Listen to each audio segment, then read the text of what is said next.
Title: The Crying Ghost, Part 1. It was supposed to be a fun afternoon. The sun was bright, the air smelled of rain-soaked leaves, and the laughter of 4 boys echoed through the thick forest that bordered the small village of Umokwe. Ikem, the youngest and most curious of them, led the way. Behind him were Aransi and Tunda. They had gone deep into the woods searching for wild fruits and trying to prove who was the bravest among them. "Let's see who dares to go near the old pit," Aaron shouted, pointing to a dark hollow they had often heard about but never approached. Ikem, bold and playful, grinned. "I'm not scared," he said, running ahead despite their warnings. But just as he neared the pit, the ground beneath him gave way. "Ikem!" the boys screamed. They rushed forward, but the pit was deep, darker than night. They could hear him cry faintly, then nothing. Panic filled their hearts. They shouted his name, threw in a rope of vines, but no sound came back. Fear swallowed them whole.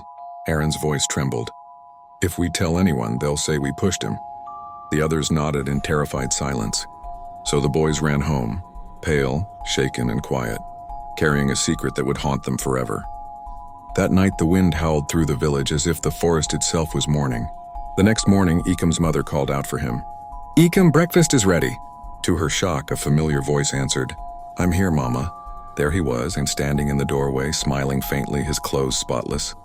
His parents, Mr. and Mrs. Namdi, rushed to hug him, weeping with relief.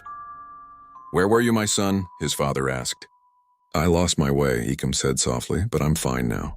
They didn't notice how cold his hands were, or how he barely ate the food served to him. They didn't notice how the dog barked endlessly whenever he passed by. At night, strange things began to happen. The lights flickered, the house felt colder. And sometimes Mrs. Namdi would wake up and hear soft crying from Ikem's room. When she entered, he'd be sitting by the window, staring into the forest. "Why are you crying, my son?" she'd ask. He'd turn slowly, tears glistening in his eyes. "I miss the woods," he'd whisper. She thought it was just trauma, but it wasn't, because Ikem had never truly come home. Continue to Part 2.